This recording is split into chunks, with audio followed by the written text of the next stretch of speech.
저는 팩토경매 임경민이라고 합니다. 지난주에 이어서 지금 질문들이 좀 많이들 올라왔었어요. 그래서 6.17 대책 발표 이후에 그 실수요자들의 볼멘 소리들이 많다. 그래서 이 부분에 대한 건 정부에서 어떻게 할 것 같냐, 이런 걸 물어보시더라고요. 예, 안녕하세요. 네.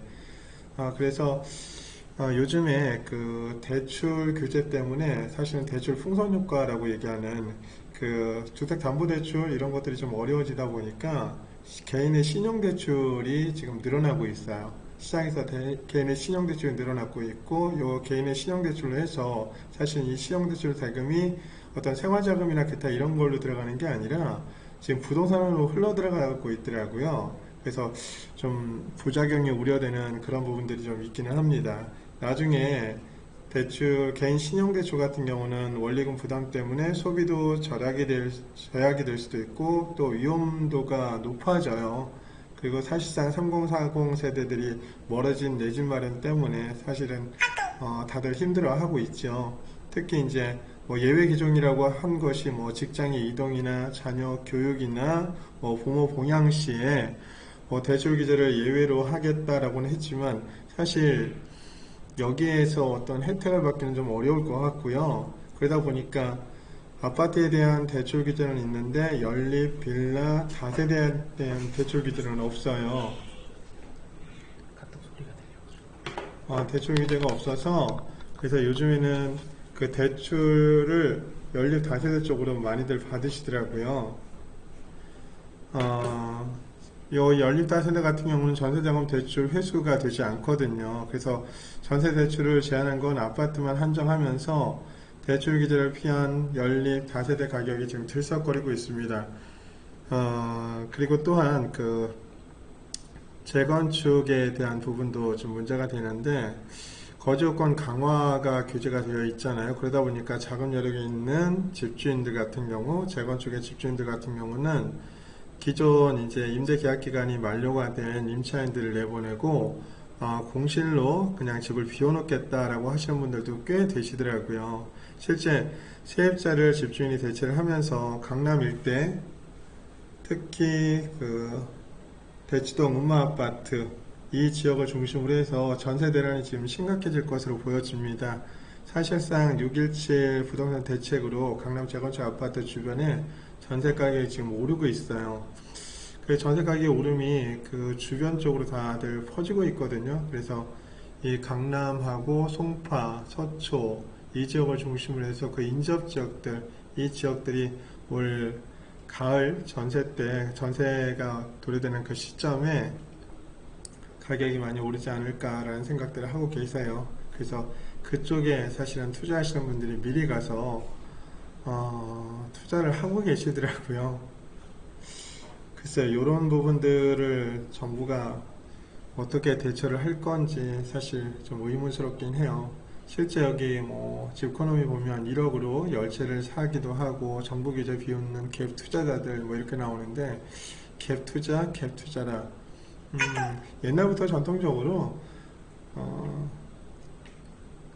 전세를 안고 집을 사는 건 하나의 투자 수단이었어요. 예, 그래서 그런 부분이 무조건 나쁘다라고 얘기하는 건 좀 아닌 것 같고요. 어떻게 정부에서 이 대출 규제를 해서 갭 투자를 방지할 거냐? 갭 투자 방지 같은 경우는 사실상 어렵다고 봅니다.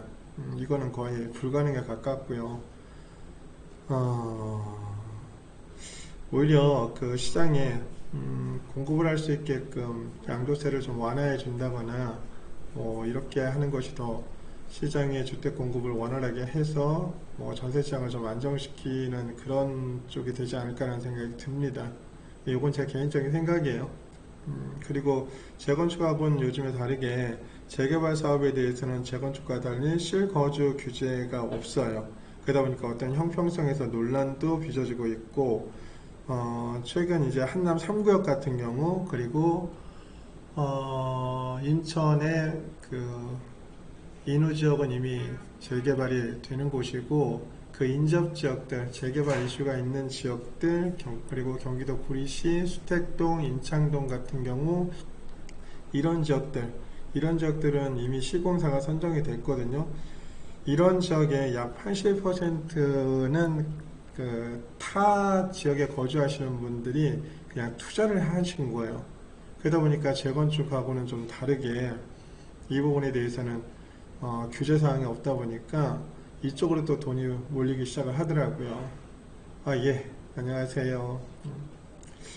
그래서 이런 부분들에 대한 것들을 좀 정부가 어떻게 대처를 하느냐가 시장의 전체적인 그 전세시장을 안정화시키거나 하는 부분에 대해서 중요한 핵심이 되지 않을까라는 생각이 듭니다.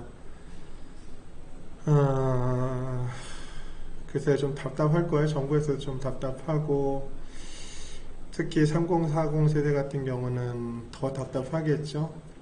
이게 이제 집을 살 수 있는 어떤 사다리를 끊어놨잖아요. 정부에서. 그러다 보니까 볼멘 소리도 계속해서 나오고 있고 사실상 서울에서 집을 사는 건 어렵죠.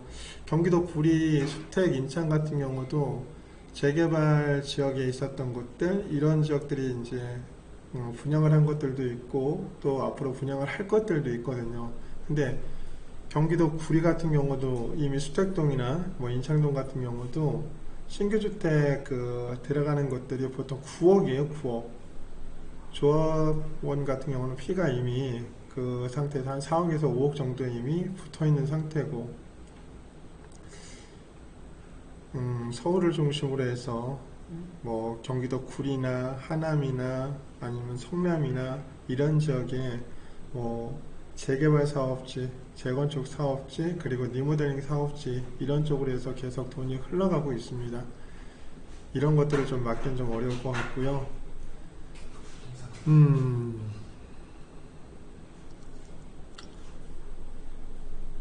네이버 부동산에 이제 잠깐 보시면 여기도 뭐 대출 규제는 나왔지만 지방 소액 투자 막기 어렵다. 소집재식 사기로 시장을 교란하고 있다. 선제 대응책이 나와야 한다. 글쎄요, 정부에서 이렇게 이 지방까지 다 규제를 할 수 있을까요? 요건 좀 사실상 현실적으로 좀 어렵다라고 생각이 되어집니다. 실제 이 비규제 지역 같은 경우는 대출을 끼지 않고 전세를 끼고 투자를 하는 경우가 되게 많아요. 예.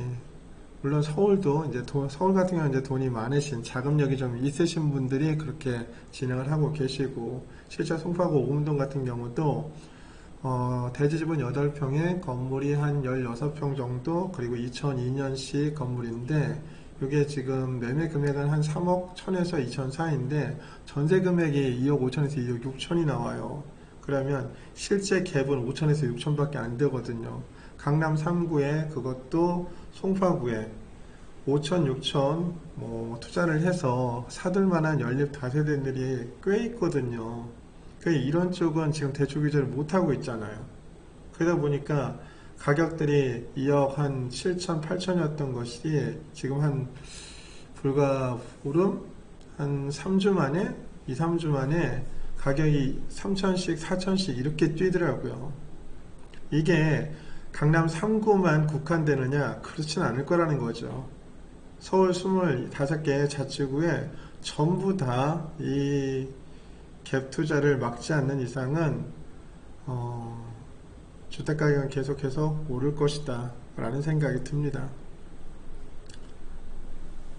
오히려 대출 규제 함으로써 그냥 부작용이 더 생긴 것 같아요.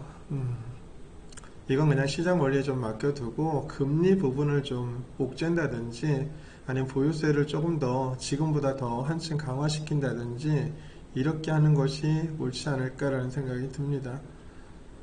이런 건 뭐 다들 제가 얘기하지 않아도 다들 아시고 계시는 거고,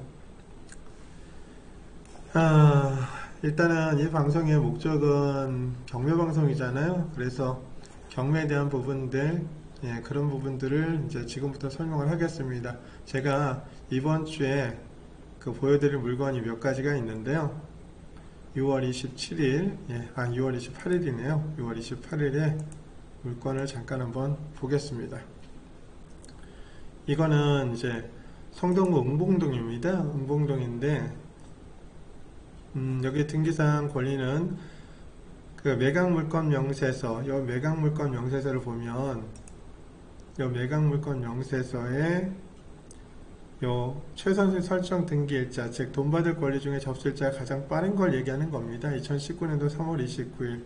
여기 밑에 보면 조사된 임차인 내역은 없다고 되어 있고, 등기된 부동산에 관한 권리 또는 가처분으로 매각으로 그 효력이 소멸되지 아니하는 것, 즉 경락으로 소멸하지 않는 권리가 해당 사항이 없다고 되어 있습니다. 그리고 매각에 따라 설정된 것으로 보이는 지상권의 기여도 없고, 여기 비고란 주의사항란도 깨끗해요. 그리고 당사자 내역을 한번 볼까요? 이 당사자 구분해 보면 이해관계인들의 요 란에 임차인은 기재가 되어 있지 않죠. 해당 부동산에 임차인이 거주하지 않는다는 얘기입니다. 다시 얘기하면 해당 부동산의 소유자나 혹은 채무자가 거주한다는 얘기겠죠. 현황조사서 보겠습니다. 여기 이렇게 잘 써있네요. 채무자 겸 소유자가 점유를 하고 있다고. 그 다음 마지막으로 서류 하나만 더 볼까요? 제일 중요한 건 이 문건 처리 내역보다는 이 송달 내역이 중요합니다. 경매사건이 진행이 되면 이해관계인들, 특히 임차인들한테는 경매사실에 대해서 반드시 통지를 하게끔 되어 있습니다. 여기 쭉 내려와서 보시면 임차인에 대한 기록이 전혀 없어요. 해당 부동산에 임차인이 거주하지 않는다는 얘기입니다. 즉 권리분석상 낙찰자가 인수할 사항이 없다는 얘기입니다. 그럼 이제 가격을 잠깐 볼까요? 감정가는 5억 5,700만원입니다. 5억 5,700만원인데 이게 100% 6월 29일날 내일 하는 거네요. 내일입니다. 입찰날짜가 내일이에요. 근데 여기 보면 근저당 아까 그 매각 물건 명세서의 최선순위 설정 등기일자 2019년도 3월 29일, 여기는 99년도 4월 8일, 최땡땡은 아마도 소유자이실 겁니다. 소유자. 저희가 지금 4가지 서류를 다 봤잖아요. 매각 물건 명세서에 조사된 임차 내역이 없었고, 당사자 내역에 이해관계인이 없었고, 현황 조사서에는 채무자 겸 소유자가 거주한다고 되어 있었고, 문건 송달 내역에도 임차인에 대한 사항은 기록이 되어 있지 않아요. 그래서 이 사람은 아마도 소유자로 판단이 되고요. 권리분석상 하자가 없습니다. 그럼 감정가 5억 5,700, 이 5억 5,700인데 100%에서 한번 유찰되고 난 다음에 한 4억 4,560만원의 최저가 매각이 진행이 될 때 입찰할 거냐, 아니면 지금 이 100% 금액에서 입찰할 거냐 라는 것을 이제 판단을 하셔야 되는데, 이미 2020년도 4월 달에 1층이 6억 원의 실거래 금액이 있어요. 그리고 내부에 보면 이게 이제 KB 부동산 시세인데, KB 부동산의 평균 시세는 이미 6억 6천입니다. 즉,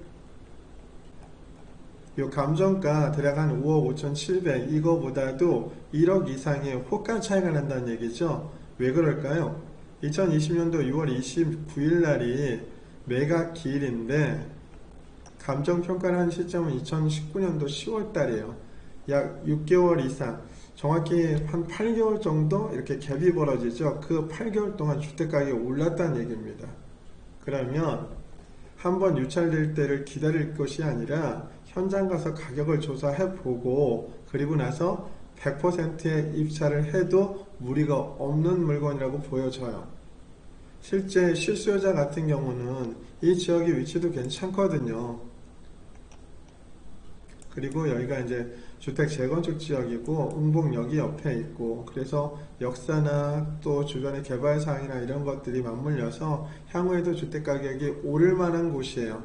그러니까 미리 선점해서 사두시고, 또 실수요자 같은 경우는 들어가서 사시면서 거주 요건도 좀 맞추시고 이렇게 하시면 되지 않을까라는 생각이 듭니다. 그래서 이 물건을 추천을 드렸던 거고요. 그 다음에 요즘에 이제 6일치 그 대책 발표 이후에 그 조정 대상 지역에서 빠진 곳이 있죠. 김포하고 파주하고 광주의 일부 지역. 이번엔 김포 운양동으로 가보겠습니다. 여기 등기 권리라고 있는데요. 중소기업의 근저당권이 2015년도 5월 8일 날 3억 3,600이고 채권 최고액이 잡혀 있는 겁니다. 그러면 2015년도 5월 8일 날이 맞는지 한번 매각물건 명세서에서 보겠습니다. 여기 매각물건 명세서 보면 2015년도 5월 8일 근저당이라고 잘 써있네요. 그리고 조사된 임차 내역은 없고, 그러면 이걸 봤을 때 해당 부동산의 소유자나 채무자가 거주하겠구나 라고 일단은 생각을 하셔야 돼요. 그리고 등기된 부동산에 관한 권리 또는 가처분으로 매각으로 그 효력이 소멸되지 아니하는 것, 즉 경락으로 매각으로 소멸되지 않는 권리가 없다는 얘기겠죠. 즉 낙찰대금으로 모든 권리는 소멸이 된다는 얘기입니다. 그리고 비고란의 주의사항란도 깨끗해요. 다음에 당사자 내역을 한번 가서 볼까요? 당사자 구분에 역시 이해관계인들은 없습니다. 이 이해관계인들 중에서 임차인이 없습니다. 임차인이. 그리고 현황 조사서 볼게요. 여기 점유관계는 미상. 조금 전에 그 물건, 응곡놓고 물건 봤을 때는 거기에는 채무자, 가로 열고 소유자, 점유 이렇게 되어 있었죠. 근데 왜 여기는 점유관계 미상이라고 되어 있을까요? 집행관이 현장 가서 조사를 했는데 거기에 해당 부동산에 찾아가서 그 소유자나 채무자나 임차인을 만나보지 못한 거예요. 그래서 확인을 못했기 때문에 그냥 미상이라고 쓴 겁니다. 이건 별 의미가 없어요. 중요한 건 문건 접수 내역의 요 송달 내역입니다. 송달 내역. 요 송달 내역에 임차인이 있는지 그것만 확인하시면 돼요. 쭉 봤더니 근저당권자가 있고 채권자가 있고 채무자 겸 소유자도 있고 또 요 배당 요구권자도 있는데 임차인에 대한 내용은 없네요. 즉 해당 부동산의 임차인이 없다는 겁니다. 즉 매각으로 모든 권리는 소멸한다는 얘기겠죠. 감정가를 잠깐 볼까요? 4억 4,100만원입니다. 한번 유찰이 돼서 3억 870만원까지 빠졌어요. 그러면 요게 지금 평형은 39평형이고 위치를 잠깐 볼까요? 여기가 운양역이에요. 운양역. 그럼 운양역까지의 거리가 얼마나 될까요? 여기서 이렇게 넘어오면 한 800m에서 850m 정도 되네요. 그리고 주변에 인프라도 잘 갖춰져 있고요.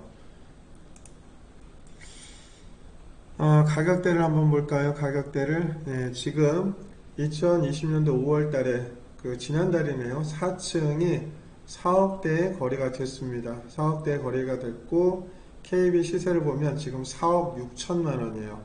4억 6천만원. 요게 6.17 대책 발표하고 난 다음에 여기가 조정 대상 지역에서 빠지니까 투자자들이 전부 다 이쪽으로 몰린 거예요. 지금 물론 장기동 김포 전체가 투자자가 간 건 아니고요. 김포에서 가장 핫한 지역이 여기 운양동이거든요. 운양동. 그래서 운양동 쪽으로 지금 돈이 많이 몰려 있죠. 지금 어쨌거나 최저가가 3억 870까지 빠졌으니까 여기서 뭐 4억 근처까지 간다고 하더라도 충분히 투자 수익이 날 수 있는 곳, 특히 실수요자 같은 경우는 거주하시기도 괜찮아요. 좋아요. 그래서 이 물건도 괜찮은 물건이라 일단은 오늘 소개를 해드렸고요. 다음 물건 보면 이것도 역시 풍무동입니다. 김포 풍무동인데 이건 운양보다도 이제 강서구 쪽에 더 가깝게 그 위치에 있는 곳이잖아요. 감정가는 3억 5천, 3억 5천이고 최저 매각 금액은 2억 4,500까지 빠졌습니다. 한번 유찰이 된 거죠. 유찰이 됐고 총 19층 중에 8층이면 위치도 괜찮습니다. 그리고 지금 2억 4,500까지 빠졌는데 지금 8층이 동일 층수가 3억 3,700에 지난달에 거래 내역이 있네요. 거래 내역이 있고 지금 전세가가 2억 8,500에서 3억 1,000입니다. 그러면 뭐 한 2억 9천, 3억 정도의 낙찰을 받는다고 해도 이것도 충분히 갭 투자할 수 있는, 갭 투자를 조작하는 건 아니고요. 충분히 자기 돈 많이 들이지 않고도 살 수 있는, 그렇다고 하면 나중에 투자금 대비 수익률이 최소한 뭐 100에서 200, 300%까지 날 수 있는 그런 물건이라는 얘기입니다. 그러면 이제 권리 분석을 잠깐 볼까요? 2018년도 2월 12일 날 요 근저당 설정이 되어 있습니다. 맞는지 매각 물건 명세서를 확인해 볼게요. 여기 매각 물건 명세서에 보면 2018년도 2월 12일 근저당이라고 잘 써있네요. 그리고 조사된 임차 내역은 없고 매각으로 소멸하지 않는 권리도 없고 또 주의사항란도 깨끗합니다. 즉 낙찰대금으로 모든 권리가 소멸합니다. 당사자 내역을 한번 볼까요? 예, 여기 당사자 구분에 이 이해관계인의 임차인 내역은 전혀 없네요. 예, 경매물건상 권리분석상 하자가 전혀 없는 물건이라는 얘기고, 현황 조사 보면 여기 두 번째 물건하고는 또 다르게 채무자, 가려고 소유자가 점유한다고 이렇게 친절하게 써놨어요. 써놨고, 마지막으로 문건 송달 내역 보겠습니다. 송달 내역. 송달 내역 보면 여기 주무관서도 있고 근저당권자, 가압류권자, 교부권자 쭉 나와 있는데 여기에 임차인은 기록이 되어 있지 않네요. 해당 부동산에 임차인이 없다는 얘기입니다. 늘 똑같은 얘기를 하지만 매각물건 명세서와 당사자 내역, 현황 조사서, 법원의 문건 접수 내역 중에 요 송달 내역, 요 송달 내역 굉장히 중요합니다. 요 네 가지 서류만 봐도 해당 부동산에 임차인이 있는지 없는지, 내가 낙찰대금 외에 추가로 인수할 사항이 있는지 없는지 이런 것들 다 확인할 수가 있습니다. 그러니까 주의 깊게 네 가지 서류 잘 보시고요. 간혹 여기 송달 간주에 대해서 물어보시는 분들이 계시는데, 소유자 겸 채무자나 혹은 임차인이 일부러 이 경매사건이 진행이 되는 걸 알면서도 서류 송달을 회피하거나 안 받으려고 하는 경우들이 있어요. 그러면 이 서류가 갔다가 반송이 되잖아요, 법원으로. 그러면 법원이 다시 서류를 보낼 땐 그냥 송달 간주시켜 버립니다. 그냥 네가 의도적으로 안 받는 거니까 우리가 2번 이렇게 서류를 송달했다는 걸 증명하면서 네가 받든 안 받든 경매사건은 계속해서 진행이 된다라는 표시입니다. 그래서 송달 간주가 되어 있다는 얘기는 그냥 경매사건이 계속 순차적으로 진행이 되고 있구나 라고 생각하시면 돼요. 그리고 다음 물건 볼까요? 이번엔 인천시 부평구 부계동으로 갑니다. 부계동. 이 부계동 같은 경우가 이 지역이 좀 좀 따끈따끈한 지역이에요. 보시면 요 위쪽으로는 지난번에 얘기 드린 것처럼 여기 5성 아파트 있거든요. 5성 아파트. 여기가 북의 4주택 재개발 지역이에요. 대림 2편의 세상에서 1299세대가 입주를 합니다. 이제 곧 분양을 할 거예요. 그리고 여기는 인호주택 재개발 지역, 그리고 요거는 6월 둘째 주에 분양한 곳입니다. 분양한 곳이고, 요 밑에도 지금 여기 북의 3주택 재개발 지역, 주변에 재개발 지역들이 많고 앞으로 재개발을 할 곳들도 좀 있잖아요. 그러다 보면 이것들이 2020년도 12월 달에 입주하고, 얘는 22년도, 그리고 얘 같은 경우는 이제 2021년 내년이네요. 내년 8월 달에 입주 예정.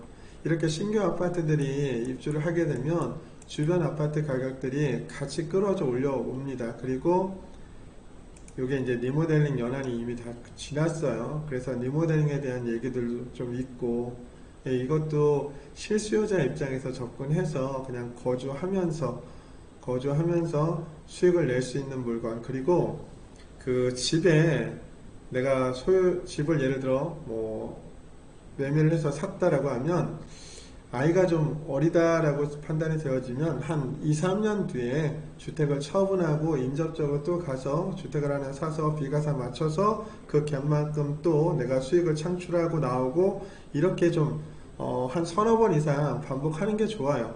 그래서 한 3번, 4번 정도 반복하면 어느 정도 양도 차익이나 이런 것들이 생기거든요.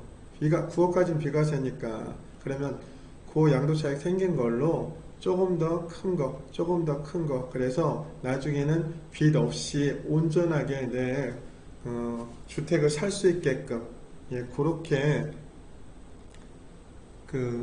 플랜을 짜시는 게 좋지 않을까라는 생각이 듭니다. 이것도 잠시만요. 이것도 권리분석은 일단 해드려야 되겠죠. 2018년도 10월 16일 현대캐피탈의 근저당권이 설정이 되어 있습니다. 여기 보시면 지지옥시전의 전입세대 조사를 봤더니 2009년도 2월 4일 박땡땡이라는 분이 전입신고를 했어요. 이게 세대주의 전입신고 날짜입니다. 그러면 이게 말소기준 등기 날짜보다 임차인의 전입신고 날짜, 만약에 임차인이라고 하면 전입신고 날짜가 빠르니까 대항력이 있어 보이잖아요. 그럼 여기서 끝나면 안 되고 법원의 매각물건 명세서를 봐야 됩니다. 요 법인의 매각물건 명세서를 봤더니 2018년도 10월 16일 근저당은 잘 써있는데 조사된 임차 예약이 없죠. 조금 전에 박땡땡이라는 분이 말소기준 등기보다 전시물날짜가 빠른 분이 계셨는데 매각물건 명세서에는 조사된 임차 예약이 없다라고 표시가 되어 있네요. 어찌된 일이죠? 그럼 그 박땡땡이라는 분이 누구일 가능성이 커졌다는 얘기예요?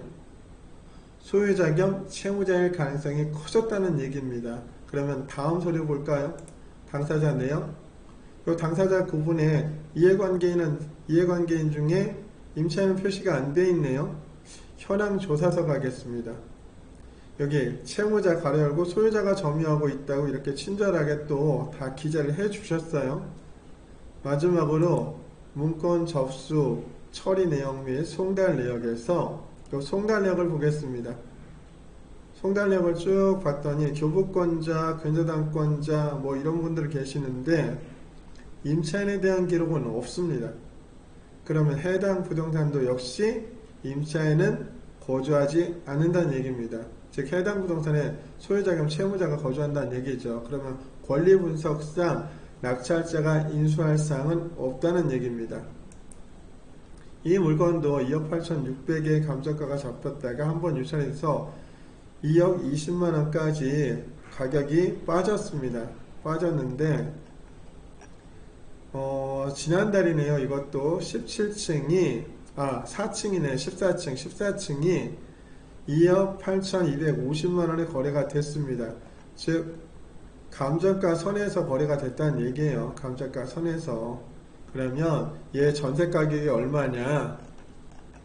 전세 가격은 2억 1천에서 2억 3천 사이가 되네요. 2억 1천에서 2억 3천 사이. 그러면 내가 이걸 한 2억 5, 6천 정도에 매입을 해서 2억 한 2천 정도에 이렇게 뭐 전세를 넣는다고 하면 얘도 한 4천이나 5천 정도 투자하는 겁니다.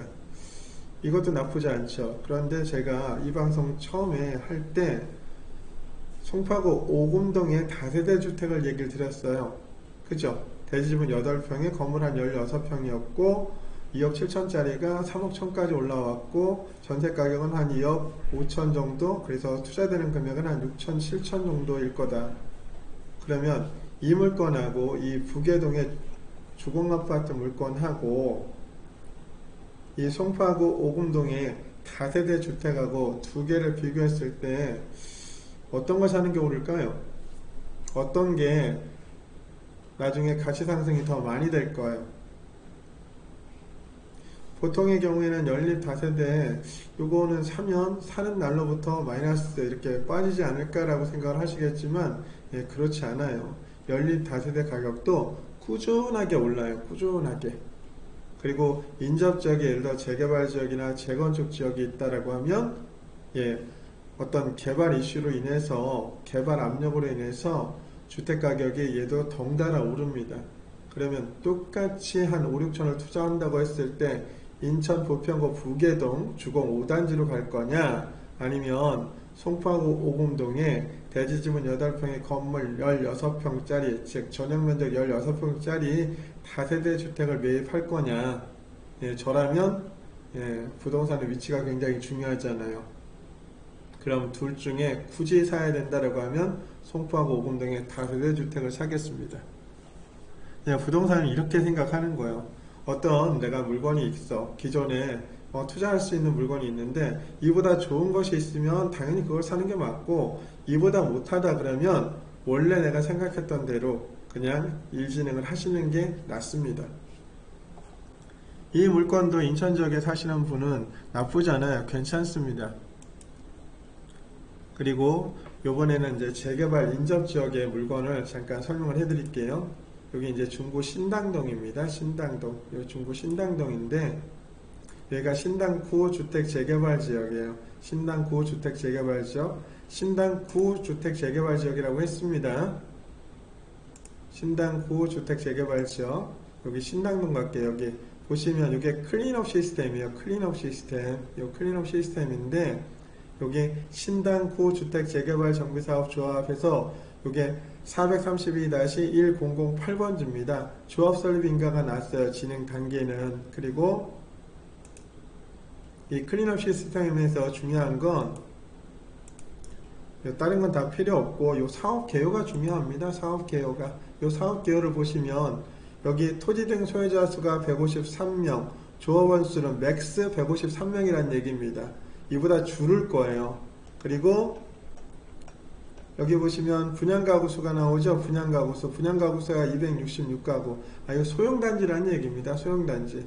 이렇게 소형단지 같은 경우는 5대 메이저 건설사가 들어오진 않아요. 그냥 중견 건설사 정도가 들어오겠죠. 근데 뭐 또 예를 들어 워낙에 위치가 좋으면 광고 효과 때문에라도 그 대형 건설사가 들어올 수도 있습니다.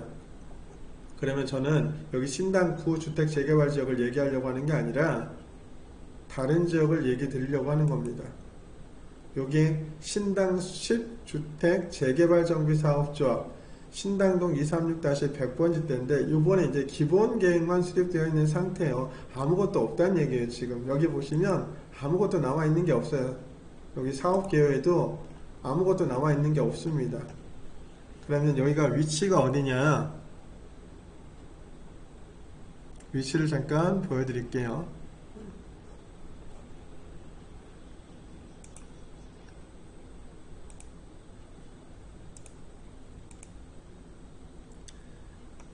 여기서 조금만 쭉 올라가겠습니다. 여기 약수역을 지나서 여기 동대문 역사문화공원 여기 있고, 그리고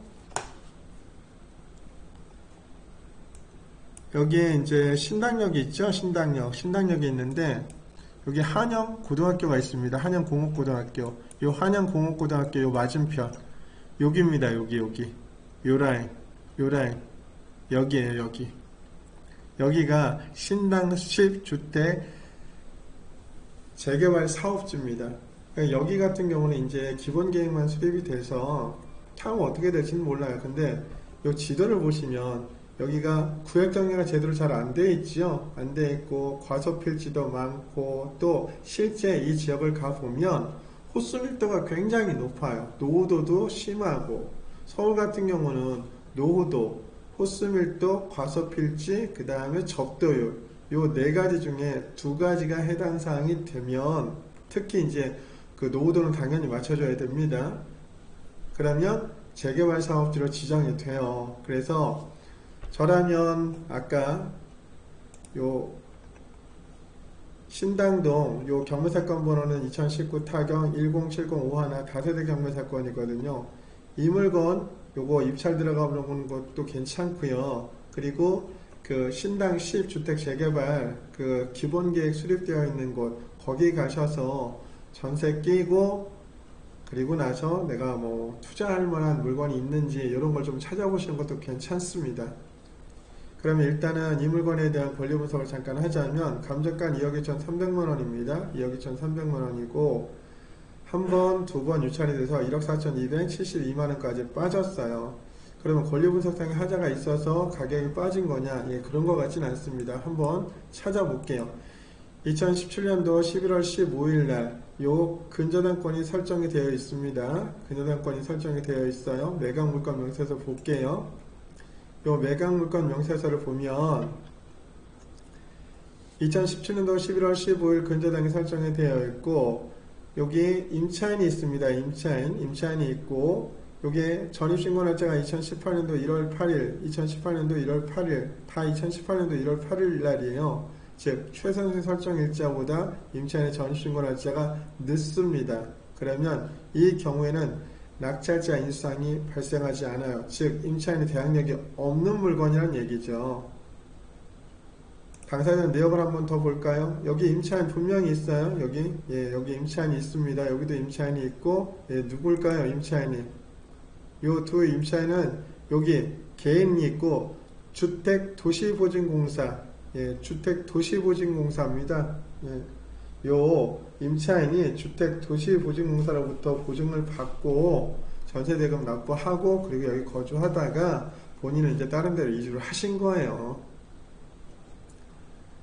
그러면 현황조사서 볼까요? 현황조사서에도 여기 임차인의 전입신고날짜가 중요한데, 조금 전에 그 말소기준등기라고 얘기하는 최선생 설정 등기일자보다도 전입신고날짜가 늦어요. 그러니까 당연히 대항력은 발생하지 않습니다. 그리고 문건 접수 송달 내역을 보면 여기 임차인 기재되어 있어요. 근데 둘 다 뭐다?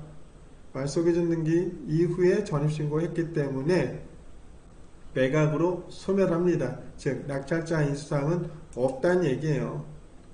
그러면 2억 3,300이 감정가인데 이게 전세가가 2017년도에 전용면적 18평, 경매사건이 진행되는 물건의 전용면적이 18평이거든요. 예, 똑같이 1층, 임대가 1억 7천이 1억 7천. 그러면 한번 유찰됐을 때 금액 1억 7,840. 이 금액에 누군가 예를 들어 낙찰을 받기 위해 들어갔다고 하면 단독으로 낙찰을 받을 수 있는 물건이었어요.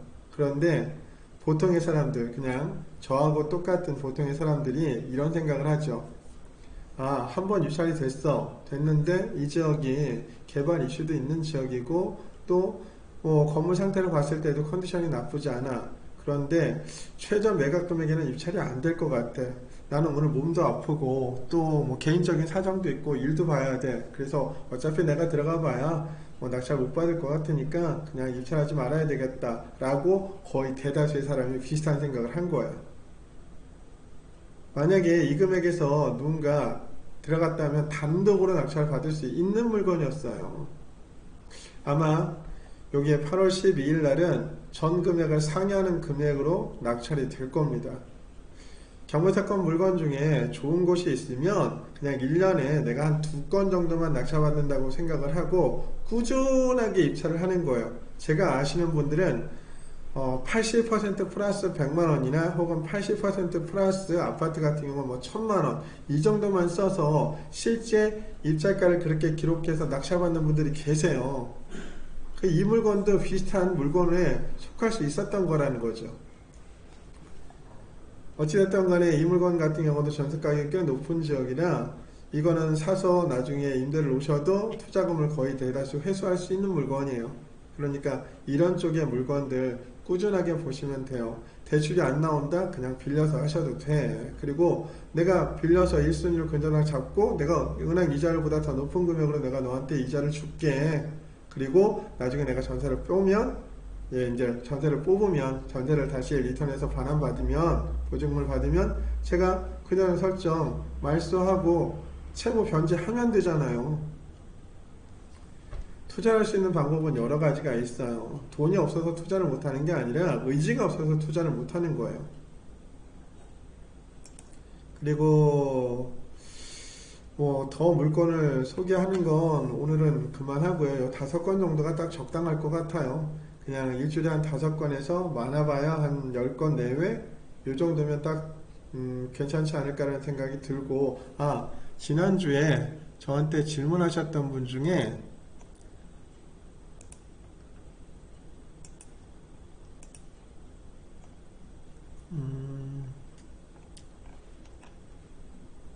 이 물건입니다. 이 물건. 이 물건 잠깐 보면 제가 여기 재개발 지역이고 여기 부계 상하주택 재개발 지역이고 이 지역의 물건이 괜찮습니다 라고 얘기를 했거든요. 얘기를 하면서 제가 이 물건을 언급을 했었어요. 1억 1000짜리인데 요게 7700까지 빠져서 여기서 조금만 더 써서 입찰가 써서 낙찰받으면 좋겠다. 실제 1억 1200이 한번 낙찰이 됐다가 이게 이제 불허가 되고 다시 나왔던 물건이에요. 6월 23일 날. 이때도 조금 전에 그 신당동 물건처럼 요 70%의 입찰가를 썼으면 단독으로 낙찰을 받을 수 있는 물건이었어요. 근데 이 물건이 당일날 낙찰이 되기는 했었는데 입찰자가 입찰 보증금을 안 넣으셨어. 그래서 유찰이 된 물건이에요. 그분은 입찰 무효가 되고, 이 물건 같은 경우도 전세 가격으로 따지면 한 7,500, 8,000 이렇게 나가요. 그러면 이거를 만약에 한 7,900이나 8,200, 300에 예를 들어 입찰가를 써서 낙찰을 받았다고 하면 이분은 1,000만원도 안 되는 돈으로 재개발 인접지역의 물건을 미리 선점해서 사두는 그런 재테크를 할 수 있었다는 얘기죠. 아마도 이 물건도 다음 달이죠. 7월 28일 그때 이제 최저 매각 금액이 5,390만 원부터 시작하는데 전금액을 살짝 넘기지 않을까라는 생각을 합니다. 그래서 경매 사건은 꾸준하게 그 입찰을 하시는 게 결국은 낙찰을 받을 수 있는 성공 비결이에요.